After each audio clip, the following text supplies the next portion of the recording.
Hey, it's Casual Jake, and I am absolutely too excited to bring you this deck tech today.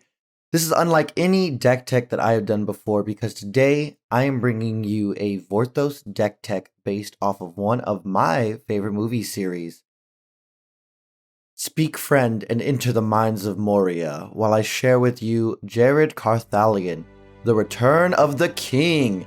Yes, this is a Lord of the Rings flavored deck, and the whole deck concept began with a previewing of J.R.R. Carthalion, who, I agree, looks a little too Chad to portray Aragorn, but whose story and name drew powerful parallels to Aragorn. Aragorn, of course, being the true heir of Isildur, fit the description of the true monarch returning to claim and unite the kingdom. Plus, the color identity of this commander gives us access to elves, Kithkin, and dwarves to pack this flavorful deck full of our favorite Fellowship members. Now, a quick disclaimer before we start. As much as I love the Lord of the Rings movies and have read parts of the books, I am not a diehard fan. The films in particular have been a very meaningful and pivotal aspect of my relationship with my father, who took my brother and I to see each movie in theaters, as well as the friendships I have with three incredibly strong, brave, and kind women in my life.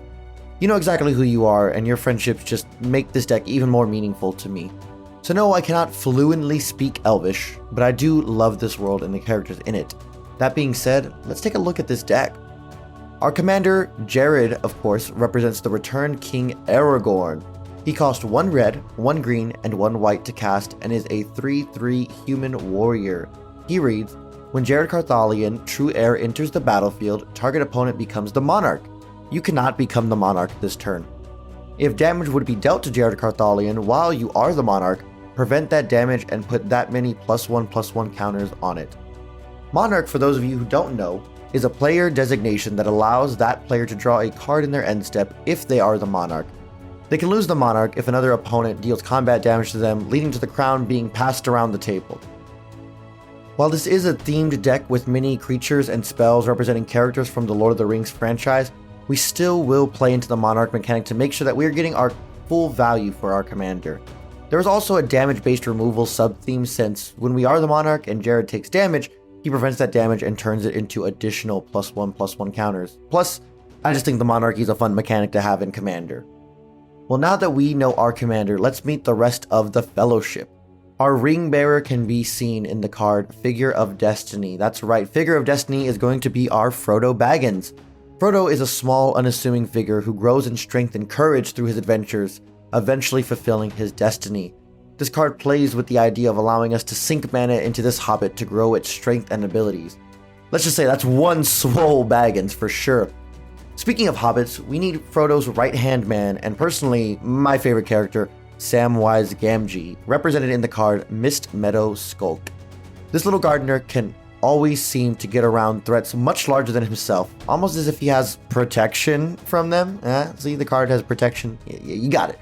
Yes, Sam wants peace in the Shire, but he is definitely willing to fight to protect it, so you don't want to mess with him. The last of the hobbits will be our friends Merry and Pippin, who are represented in Amro Seekers. These sneaky troublemakers can evade your opponent's creatures just like they evaded the angry Farmer Maggot. We then see everyone's favorite elf, who never seems to ever miss a shot, Legolas, represented by Riss the Redeemed.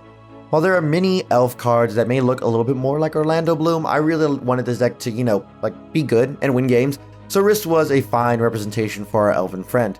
But we cannot forget his trusted dwarven friend either. Together, him and Gimli, represented by Torbrand, Thane of Redfell, overcame centuries of racism to become best friends, and I love it. I love it so much. Plus, Torbrand is basically accepted as Gimli by everyone in the Magic community, so as far as I'm concerned, this stuff's canon. And don't think I forgot the ill-fated Boromir, represented by Sirach the Huntcaller.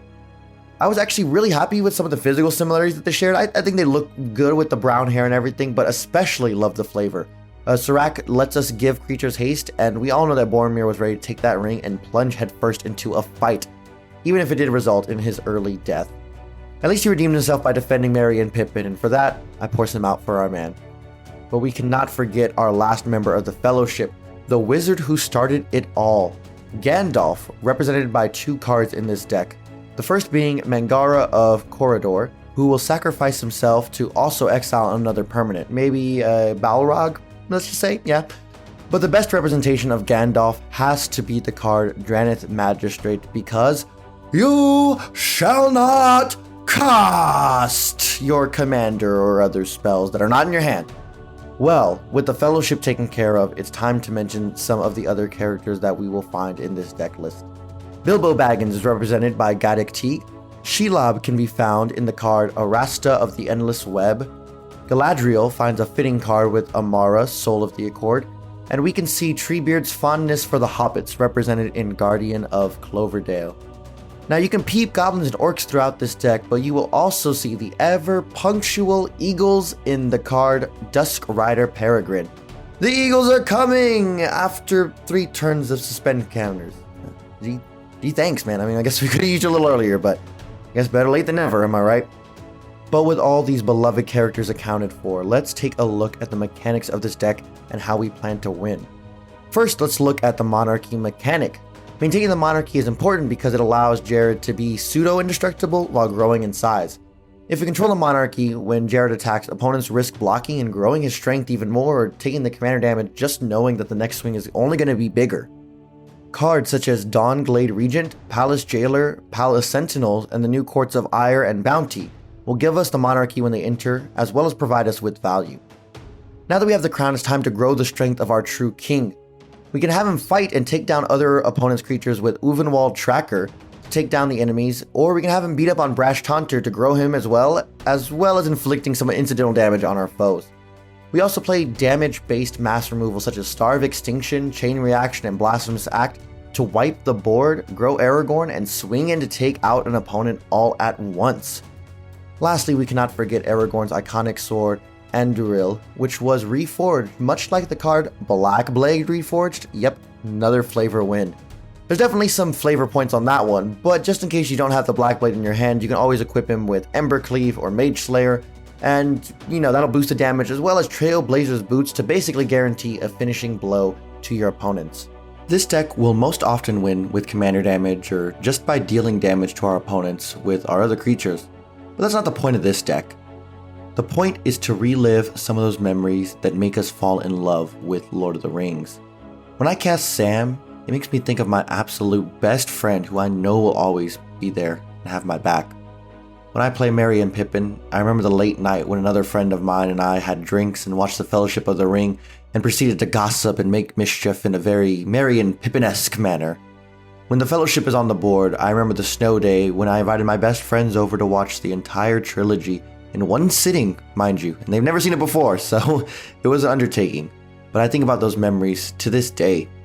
This deck means something special to me, and if you do decide to build it, I hope that it brings you as much joy as it has brought me.